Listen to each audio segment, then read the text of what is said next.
instead of like calling people out, is call them in. Like take the time to calling out versus calling in. Like taking the moment to be like, why did they do that? Why did they say that? And also giving them space.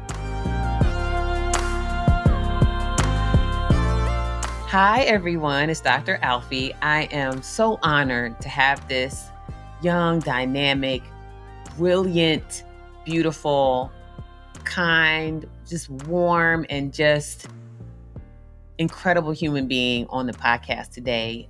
We met through the MTV. Shouts out to the MTV Social Impact team. All those folks, they're phenomenal. We love them. As part of something called the MTV Youth Action Forum, which was focused on mental health, which was held in May of this year, was an incredible, we'll talk about it. It was just so incredible to be involved with that. And as a part of that, I got to meet this lovely young human, and her name is Kheira Bekkadja. And Kheira is a person who was one of our young leaders, who's a mental health advocate. And I want to give Kheira an opportunity right at the outset I want to welcome you first, dear. And then I want to ask you to please introduce yourself to the people and maybe talk a little bit about your passion and investment in this idea of mental health. Thank you so much, Dr. Alfiee. You inspire me. I look up to you. I think the first time we met, it was Black History Month. I think I was in my junior year of high school, and we met through Our Minds Matter. That's right. So my work with mental health really started in high school when I transitioned schools. It was my sophomore year, and it was actually the first time I was ever exposed to like mental health, anxiety, depression, and hearing all about that. And I came across that through Our Minds Matter. And they're a nonprofit, they're student-led, and they're working towards the day where no teen dies by suicide. So the way I met them honestly happened by accident. And I was able to start a club at my own school. And ever since, everything just happened with mental health through Our Minds Matter. And right now, I'm in my second year of college. I am studying civil engineering. You could say, how does that connect? But my biggest goal in my life is to kind of work to bridge those gaps, quite literally, through like the infrastructure and building bridges as a civil engineering student, and also figuratively by working to empower youth and destigmatize mental health. I love that. And you're right. Thank you for the correction. We did meet. I remember following you on IG. So shouts out to they are a beloved partner of the Acoma Project. We love all the folks at Our Minds Matter and have had the opportunity to collaborate on activities over the last probably 2 or 3 years. And so I'm just so glad you mentioned that, because I remember following you when you were in high school after that Black History Month event. And then I was trying to think, like, how could we find a way to work together? And then lo and behold, here we show up, you show up, and I show up at this MTV Youth Action Forum. And so I'm like, just like the world works the way it's supposed to work sometimes. And I'm just really happy we've had the opportunity to continue to be connected. And I think for me, it's really meaningful that you took an initiative when someone introduced you to Our Minds Matter when you were in high school, and you carried that thread through to college, right? And have continued to, as you said, I remember when you said this when we were getting everything together for the Youth Action Forum, like that civil engineering is your way to literally build bridges, right? To literally build bridges between different communities, to physically in the world connect people, and then to like psychically and emotionally help connect people in the world through the advocacy that you do. And so I think one thing that's really important to me to just call out up front is I noticed that you wear hijab. And so what I would love to hear about is maybe not why is it meaningful, because I think we know why it's meaningful, but how in your community, or how outside of your community too, does being a woman who wears hijab I don't know, how does that intersect with and impact mental health? Just and wherever you want to go with that, I would just love to hear a little bit about that. Thank you for asking that question. And, you know, to be completely honest, so I went to private school since first grade. And I grew up, you could say, in a very like homogeneous, a very safe space. Mm-hmm. And then when I transitioned off to public school, Mm-hmm. I feel like I took it for granted. It was the first time I was questioned about my identity. It was the first time someone asked me, "Can I get like a nickname?" One of my closest friends till this day.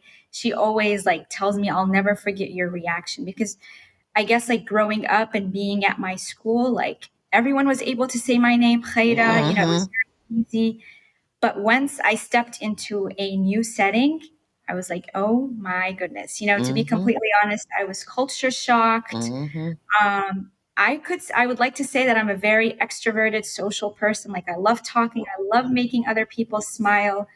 But, you know, going back to my sophomore, like the first few months from like August to like November, I remember like I used to eat lunch alone, spending time alone.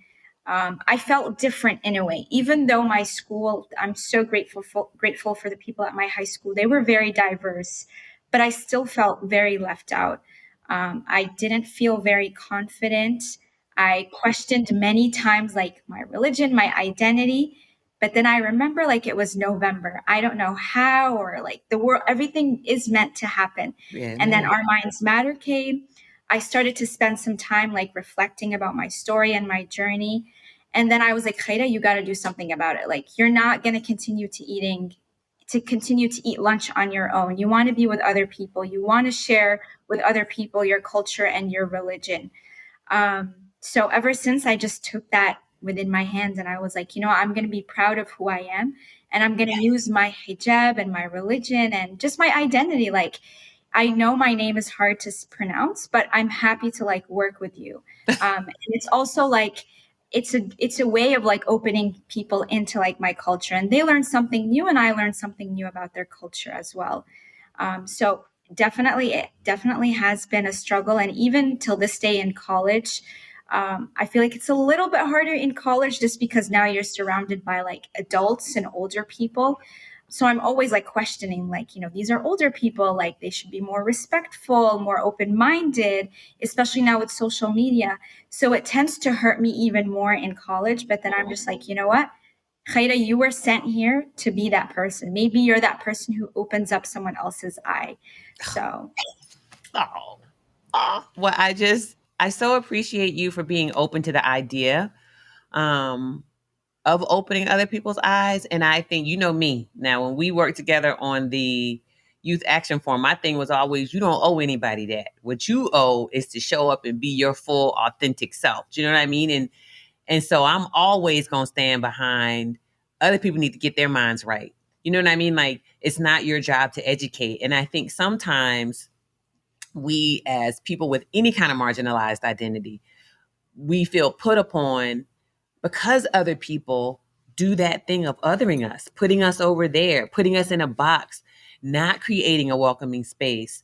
I remember my own daughter, she ate lunch alone for her first year of high school in ninth grade. And I didn't want her to go to the school because the school had a reputation for not being very welcoming of kids of color and kids with different identities. And so, from a mother's perspective, I don't know what your individual experience feels like. I don't know what my daughter's individual experience felt like, but I absolutely know what it feels like to feel isolated, right? I went through a little of that 50 million years ago when I was in high school. And so it's a struggle. And I wonder if you could talk a little bit about what things do you do? What kind of thing helps? What kinds of things help to ground you and help you persevere when I feel like you're doing multiple things at once, right? You're having to care for yourself, you're having to adjust to college, you know what I mean? You're having to adjust to some of these faculty and staff who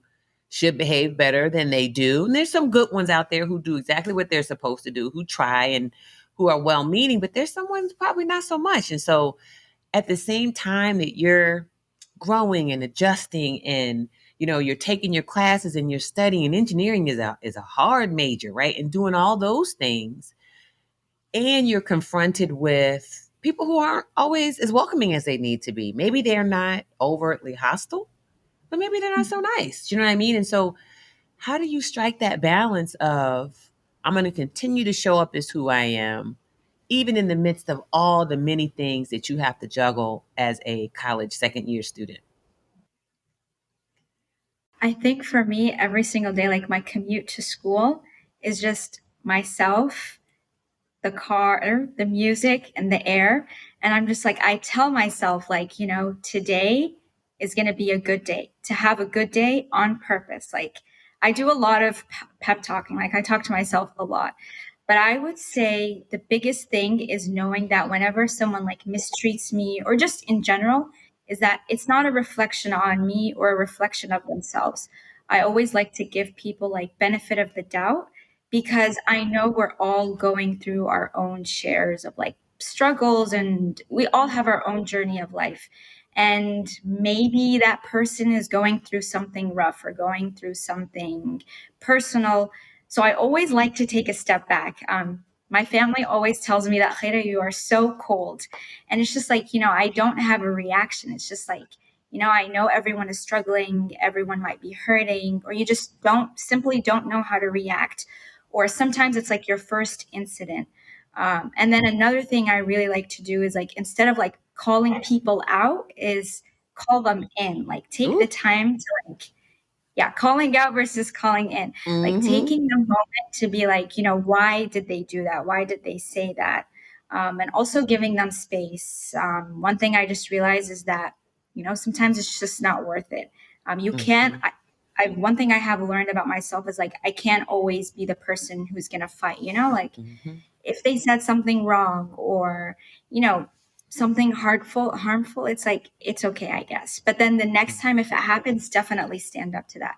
But I would say like overall, it's definitely giving people benefit of the doubt because someone could be smiling in front of you, someone could be really happy, but deep down you don't know what's going on. And maybe at that specific moment they lash out. It's like maybe you can be that person who helps them or who guides them to like support. So, Ah, I'd love but it's hard that. to do that. It is really Yeah. hard. Yes, yes. It's not It's easy. hard. It's not easy, Haida.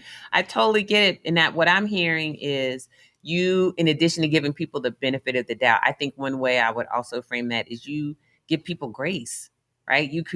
When you create space between yourself and them and you say, you know what? Today's not the day. You're giving yourself grace because it's like you don't want to have to fight every day. Do you know what I mean? Especially when we have visible things that other people look at, and they use that what they see to create space and distance between us, or to be hurtful, do you know what I mean, or to say awful things, or to just be rude, or not welcoming.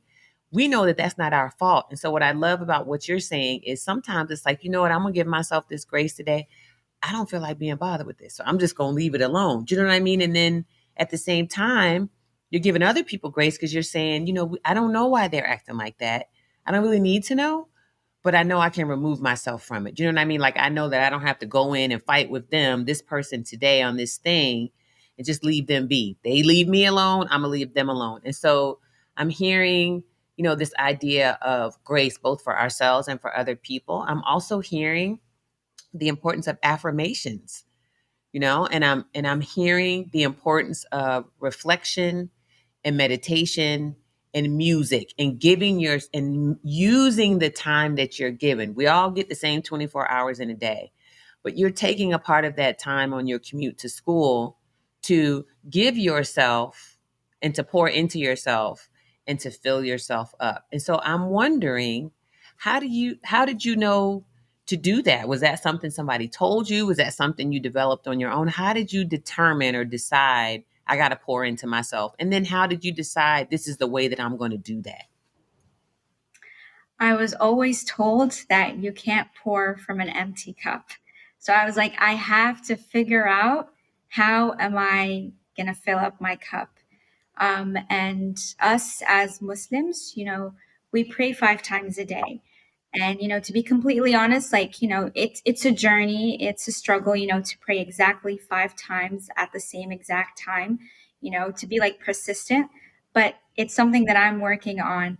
And I would say like the biggest thing is like reframing. And then every time I go to like make my ablutions, it should just be like, I am washing my face. Like this is my time to like wash away everything that's happened between that time frame. And then I just have like 5 minutes just to myself to like cry, pray, do whatever. And then I can come back into reality. So praying 5 times a day definitely is kind of what's been helping to like ground me and getting closer to like my religion and all of that. And, to be completely honest, like the person that I was like a few years ago, I would have never, said my religion or, my culture. But I think now I'm starting to like tap into what I've always been taught, what I've always been surrounded with as I was growing up. So definitely the 5 times of prayer have been really helpful. And good Oh, people. To surround yes. yourself with good people. Like I just can't stress that enough because your time is like limited. So you can either choose to spend your time with someone who's gonna like drain your energy or someone who's gonna uplift you and add on to that. So it's honestly your choice.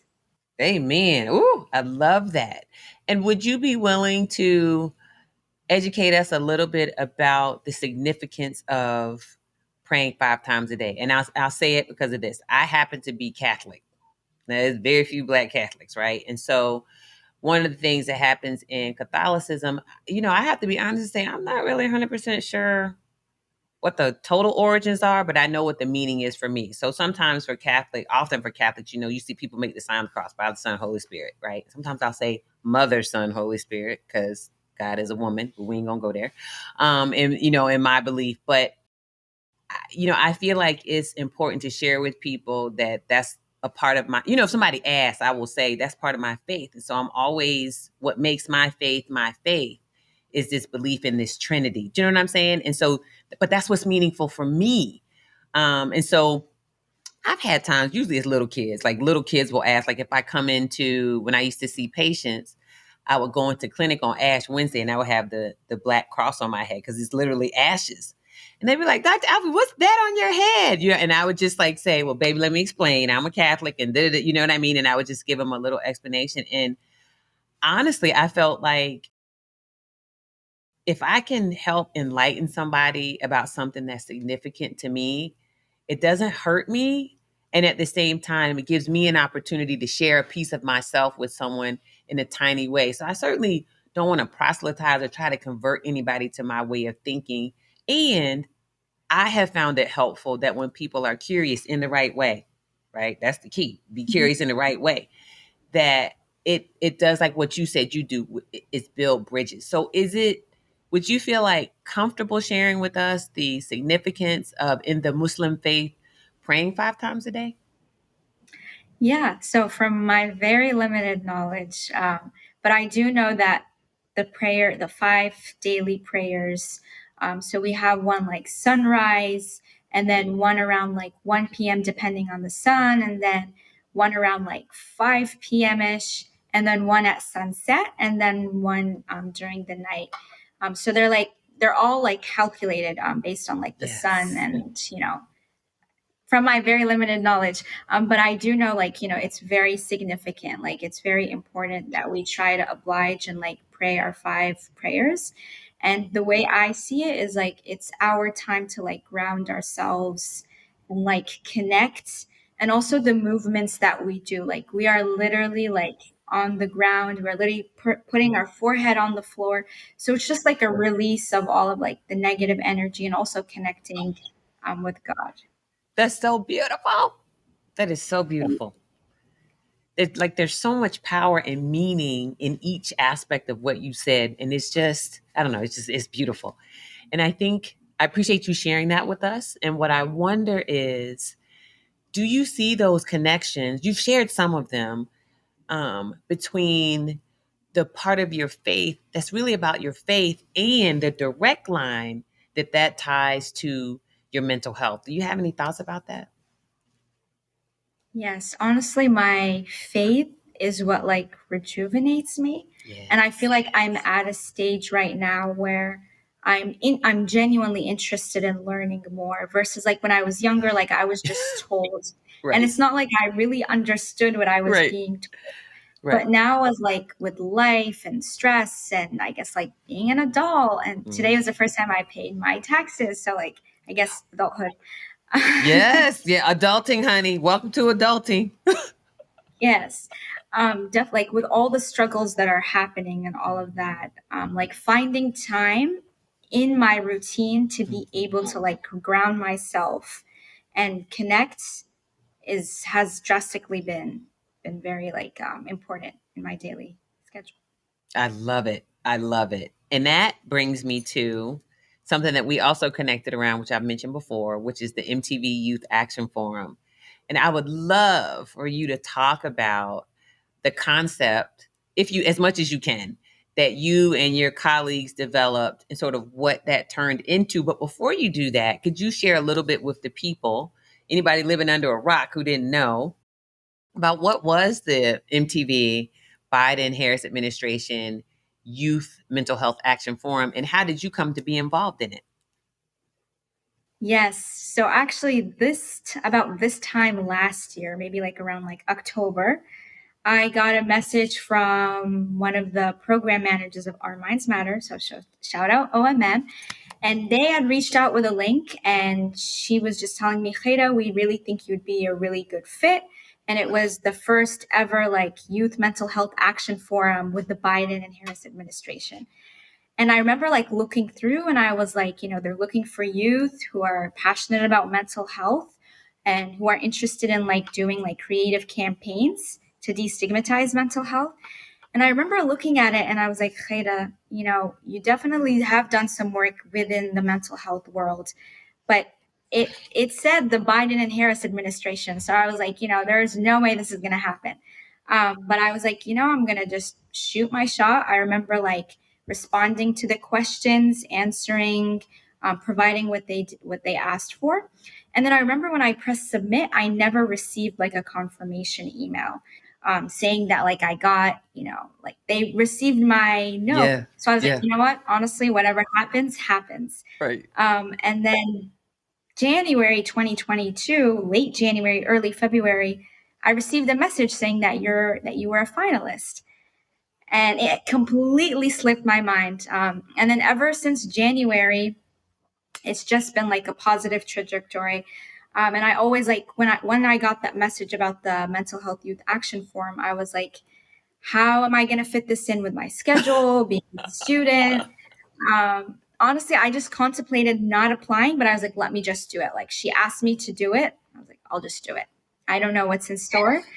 And then ever since April towards May, honestly, earlier than that, March through May, we organically formed groups and we met and I met the Hidden Healers. So we're a group of four amazing people. Shout out Mahmoud, Ayana, and Maddox.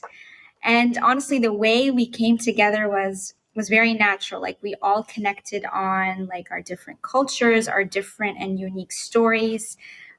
So us as hidden healers, our goal is to show and tell everyone that healing is already within you through your own stories, through your own cultures, through your religion, like just tapping into your own resources, um, as a means of healing and overcoming what you might be going through. So honestly, ever since January when I got that email, like my life has positively changed. This So is so always, awesome. always shoot your shot. Like you never know what's in store for you. Yes. Yes, honey. That is like, I want young people to hear that. You have to try, right? Someone told me once, there's a makeup artist I work with. She's phenomenal. Her name is Jessica Marie. And Jessica said, closed mouths don't get fed, right? You got to open your mouth if you want to get fed. You can't sit there with your mouth closed and think somebody's going to feed you. You got to say, I'm hungry. You got to say, I need food. You got to say, may I have some food, please? That's the way you get, your nourishment. And so exactly what you said, you have to shoot your shot. And shouts out to OMM, just like you said, for what kind of encouragement it must have felt like to say, we think you'd be good for this. And like for it to be this, to be this big thing. And I would love for you, so people don't hear my voice all the time, talk to us about what happened so you talked about the hidden healers, you developed this idea, and yes, shouts out to my other nieces and nephews. They know I love them. We love you, They, Dr. Alfiee. yes, I just love my babies. I just love y'all and my babies. I just love y'all. So I would love to hear, tell the people a little bit about what happened as a part, through your participation.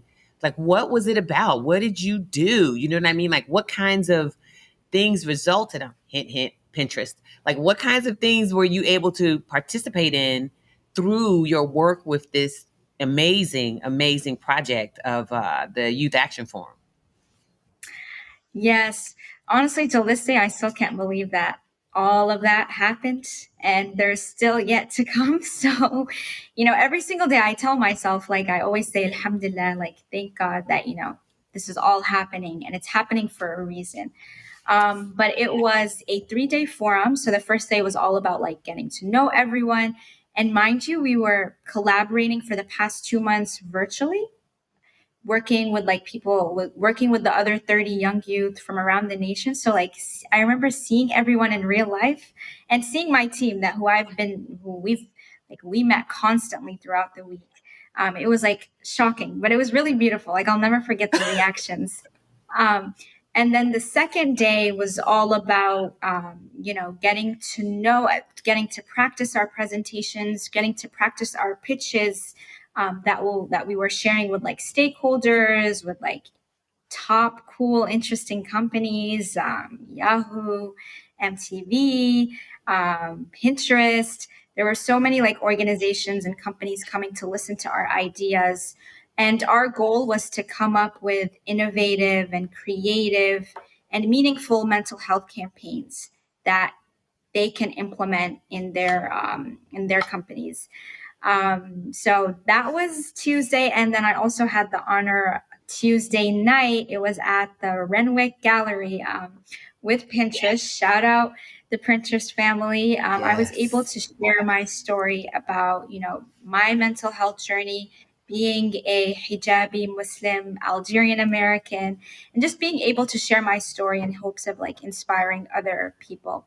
And then Wednesday was like the big finale where I felt like it was the beginning that started everything. So we presented our pitches, and then now we're working with MTV, on putting together like culturally relevant mental health campaigns for the different heritage months coming up. So definitely stay tuned for that. And we never know what's in store. Every single day is like a brand new opportunity, and there's always new opportunities coming. So we're very Yay. excited.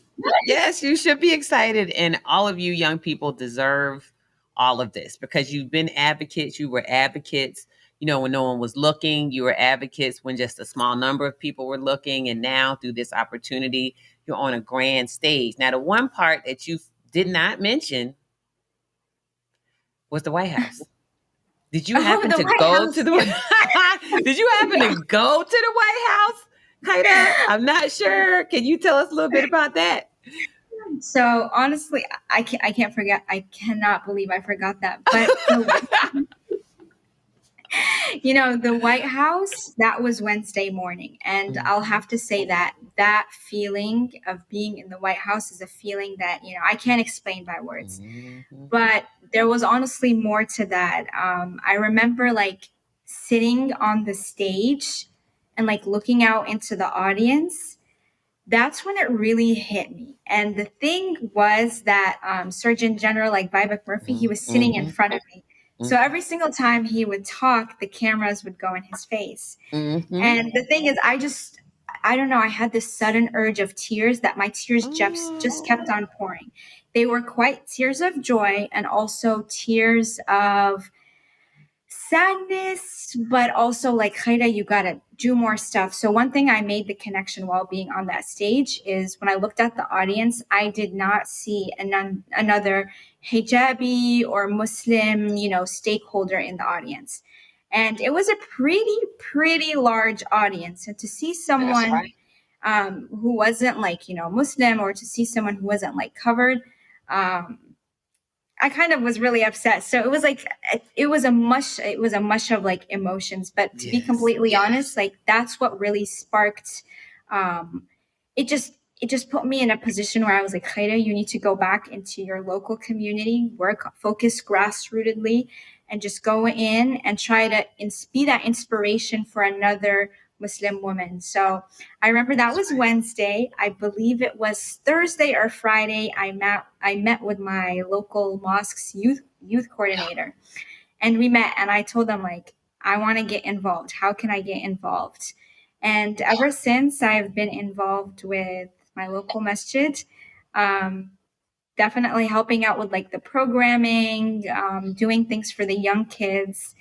I just want to be able to be that person for them to see that they can do these things, that they're able to go to these places. And I'm hopefully next year, if the forum happens again at the White House, um, I would really love to see someone else who looks like me in this as a stakeholder.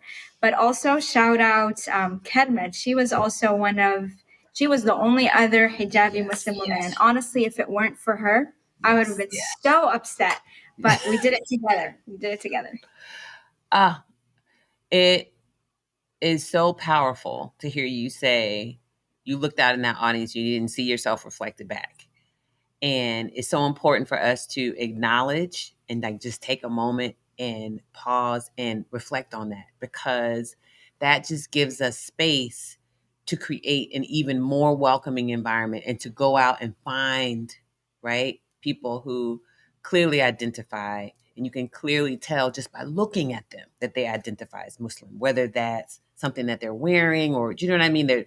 There's something, some way that you can see it, because the visibility is just as important as the presence, right? So it's not just somebody's presence, right? I don't, as a black woman, a dark skinned black woman, you see who I am when I show up. And so I think it's that visibility that is also deeply important. So I want to acknowledge that first off. And I want to say how meaningful it was for me as a person in the audience to look on the stage and see the two of you hijabi women sitting on that stage. And to know that there was at least one man who was there, right? Shouts out to Mahmoud, who identifies, and who is a practicing Muslim. And so for me, I have to tell you, seeing all of you all on that stage, all of you, all the young people, and seeing the rich diversity of that group, never in my life, I'm going to be honest, I've never seen a group that diverse reflected on a stage like that. Everybody saw y'all. Right? It still makes me teary to think about the video of Juan and Ayana walking side by side with Dr. Murthy, Selena Gomez, and Dr. Biden coming, right? And all of you all coming behind them as a group. And it was just y'all. All the focus was just on y'all coming in that room. And just knowing that I had like this teeny tiny much to do with supporting MTV and making sure that that stage looked like that. Like the meaningfulness of having that stage look like it did, that in and of itself was like enough for my heart. And I wonder if you had, maybe you didn't, but I wonder if you had any experience when you were in the White House where you were like, okay, I'm an Algerian American, I'm hijabi, and I am literally standing in this White House. Like there was a moment I had, I'll be honest, we were standing in the blue room, looking out over the, watching all the cars go by. I guess it's the lawn, right? You look across the lawn and then you can see Constitution Avenue and you can see the Washington Monument. And I was standing beside my daughter and I burst into tears because I thought, you know what? My people were enslaved to help build this place. Like that's what I was thinking. And I am standing in here literally on the work, the blood, sweat, and toil of my ancestors. Like literally my ancestors helped to build and run this place. And I was just completely overwhelmed. And I was just like, I don't know what's happening. So the only thing I could think to do was like just take a picture of looking out. And I will always have that picture to say, you know what? I was in there. I was in that room. I was standing on the shoulders of the people who the only way they could be in this room was serving other people. Do you know what I mean? Like with no rights and with no voice and nothing. So was there a moment where you were just like, oh my god, you know what I mean? Like just what is happening right now? I'm just curious about that. I think my moment is like when I sat down. I would say before, as we were walking in and seeing all the cameras and the lights, like now when I go back and I watch the recording, like my face is in tears. Oh, It was like tears of joy and like yes. it's happening because the whole like 2 months, like the meeting, the working, the planning, and Yeah. all of that, like Yeah. I was present, but I Yeah. didn't feel like this actually gonna happen? Like, is this Yes. happening? Yes. Not until like I set foot and I saw all the cameras and the Yeah. lights. And then what really hit me the most was sitting. Yeah. And whenever Dr. Vivek Murphy he would speak, like everyone was focused on him, and I sat like right behind him. Yeah. So that moment of just like this, Khaira, you're in this place, and like you are on camera, like you, Kheira Bekkadja, just did that. I mean, I still can't believe it, but it happened. I'm excited. I'm genuinely excited for like the future, and I know Yeah. that this is just the beginning, Yeah. and that there's going to be so many more opportunities for everyone, for like Yes. Muslim, everyone, for Yes. everyone. So Yes. I genuinely believe that there's a lot of hope. So I love it. I love it. So were you in the room when the president came in? Were you in that picture? I just don't remember. I yes, wasn't there by then. Can you tell us a little bit about, I'm just curious. Is there anything you can like any as my daughter would say tea? What's the tea on you all being in there? Was it a surprise? Did you know he was coming in there? Like kind of how did that unfold? that was also another moment. Like, I remember when President Biden he walked in, everyone was like screaming. I just stood there like in shock. I was like that is the president. Yeah. He's definitely very down to earth. But I Yeah. remember like I had no reaction. Yeah. Like I was reactionless. Like I didn't even scream or Yeah. smile or anything. I just had a stone face. I was like, what? This is happening. Yeah. Um, but that moment was really nice. Like he took some time, he spoke with us, and then his wife. I felt like his wife, like Dr. Biden, I felt like we've known her since like forever. Like she was just conversing, talking normally about like the education system. She's just like, she was overall an amazing and powerful woman. But oh, and he's also a really good selfie taker. So that had us Yeah. He did he well. was holding that himself. I was like, Yeah.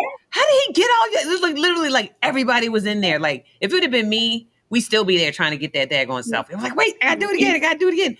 That picture, can I just tell He you, did that. it He did that. yes, it was it's like there are times when I'm genuinely like my soul is singing in at joy for other people.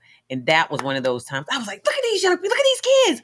Oh my God, they met the president. You know what I mean? And so it was just that still makes me happy. I think we have that picture on the Acoma Project website of all you all in the picture in the selfie with President Biden. So I'm just so happy that the Biden Harris administration and MTV and Selena Gomez that you all work together and we're able to do that, have that discussion. So thank you so much for like reflecting on that and just, giving us some of your thoughts. And I'm going to pick up, we sort of wind down a little bit. I'm going to pick up on this theme of hope. And when you speak of hope, Haida, can you tell us a little bit about in the space of mental health? Are there things that give you hope? Are there things that are encouraging to you?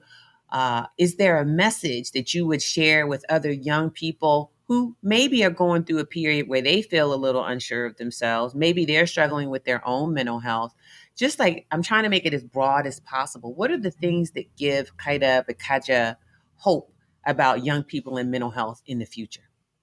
I think for me, being able to work with the young generation, so volunteering and spending time at my local masjid. And I specifically asked them put me with like the youngest group, so like ages 5 to 7. So just like they are pure innocence, and just like seeing them how they interact with one another, I think that has given me a lot of hope. And then also spending time with like my family members, my cousin who's in middle school, and just like hearing her story and all of that, like there is a lot of hope. Like this, the way I think about it is that this is the generation of the present and also the future that we're talking about.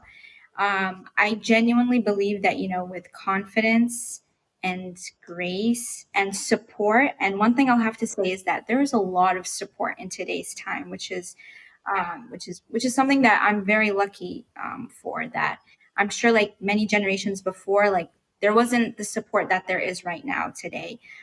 The support and also like the openness, the power of social media. Although social media could be like a double-edged sword, there are some benefits. So there's definitely a lot of like potential and hope. And then something that I always remind myself, and I always tell this to myself, it's like what didn't work out really worked out. That there are so many times where people are going to tell you no, no, so many doors are going to close in front of your face. But that one door, you never know what's going to happen from there. So definitely like believing in like when one door closes, 100 more will open up. And then in terms of like mental health, like the space, it's very easy to get burnt out, very easy to get like saturated. So finding ways to fill your cup and finding the right people to surround yourself with. I know I said this before, but I have to stress it because the people you surround yourself with can either make it or break it. So finding the right people and finding things that bring you joy. And also taking time for you to like reflect and just like understand that like it's okay and it's going to be okay. Like it'll genuinely be okay.